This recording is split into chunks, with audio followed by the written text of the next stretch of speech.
Alright, for song of the day today, I want to talk about the song by PeeWee Longway, Top of the Bank. PeeWee Longway is an Atlanta trap rapper who's always kind of been on like the second tier, I think, of prominence. He was never able to really bust out with a huge hit like somebody like Young Thug or Travis Scott. Well, not that Travis Scott is from Atlanta, but you know, I just associate him with that sort of era of rappers. Anyways, I think I'm just thinking about Travis Scott because I'm always thinking about Sicko Mode. It's just always there. It's just never ever going to be out of my head. I'm living for the rest of my life in Sicko Mode. But anyways, today we're talking about PeeWee Longway. Um, this song I think really interests me because it's an interpolation. Well, they actually just use the word interpolate of "Sitting on the Dock of the Bay" by Otis Redding, which is a song you probably recognize. You know, sitting on the dock of the bay, watching the sky roll away. You know, it's just like a really kind of famous melody, and the way he juxtaposes a very sincere, a very kind of moving and touching singing of it with his rap style, which I've always really liked for its kind of overstuffed quality. I think Pee-wee's best songs is when he's like busting out these lines that really feel like they have too many syllables in them, that feel like they just cannot stand up to any sort of actual performance and yet work really well. Um, and we see this a lot in the last verse. Whereas with Ferrari Peekaboo, leave the lot smelling like some damn dumpster juice. I forget about that shit. Every count of those blues. BB King, CC King comes on route. Like it just like each line kind of just crams more in, and it starts to get to this point where you feel like you're kind of like circling around something. This is something I've found on quite a few of my favorite verses by him.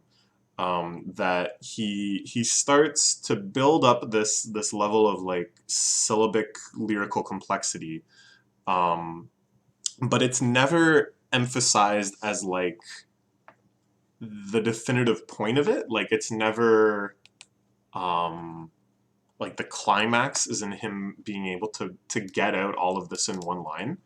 But it's rather that uh, he kind of builds on it in a way that you're supposed to just kind of roll with it, if that makes sense.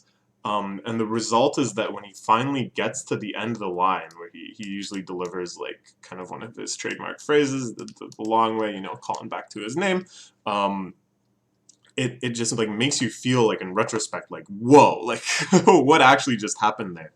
I think it's a really cool way to kind of build anticipation around a verse.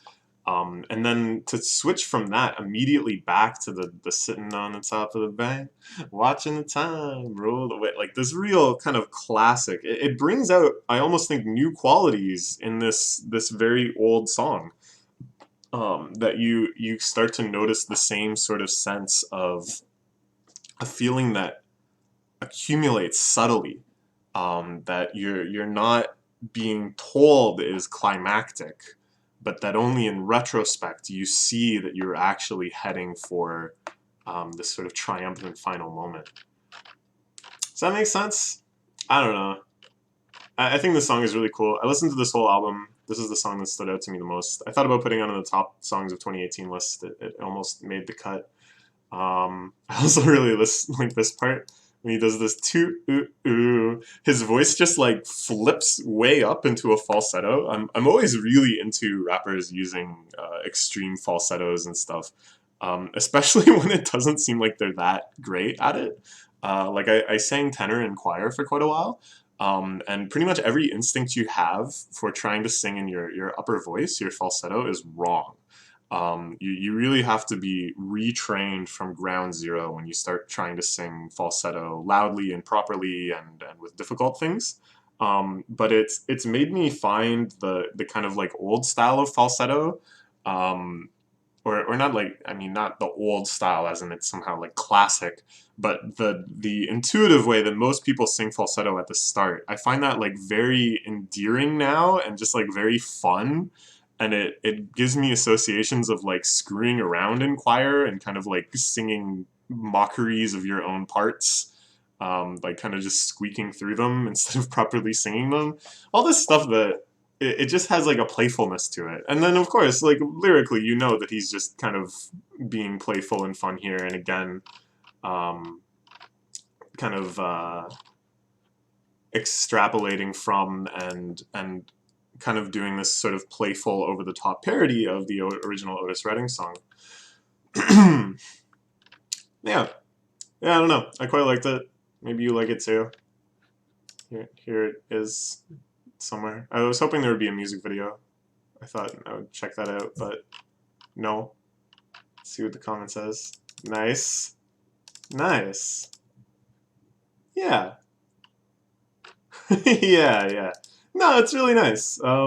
It does feel like he really wanted to genuinely pay tribute to Otis Redding too. Even though there's so much kind of like silliness in his extrapolations from it. Oh, and this too? Oh man, I forgot about this. Like halfway through this verse, PeeWee goes back to the hook and kind of like integrates the lyrics of the hook into the normal flow of the verse. I think that kind of thing is really cool. And it has like a moment of real, like it jars your attention in its familiarity kind of deep within the verse. It's a good way to kind of like punctuate the verse with something that has another external objective sign of significance, in that it connects directly to the chorus. It's pretty cool.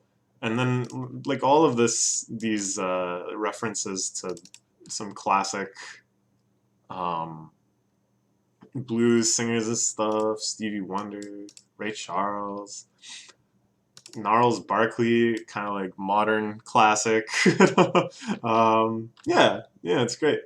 Lyrically, you know, it's the same sort of stuff as always as trap music. That's kind of what trap music is, right? Is that you stick to these sort of lyrical themes. That part is kind of taken care of, and then you have total freedom to do whatever else you want. If you want to do an Otis Redding remake thing in trap mode, just do it. Just do it. Everyone will love it.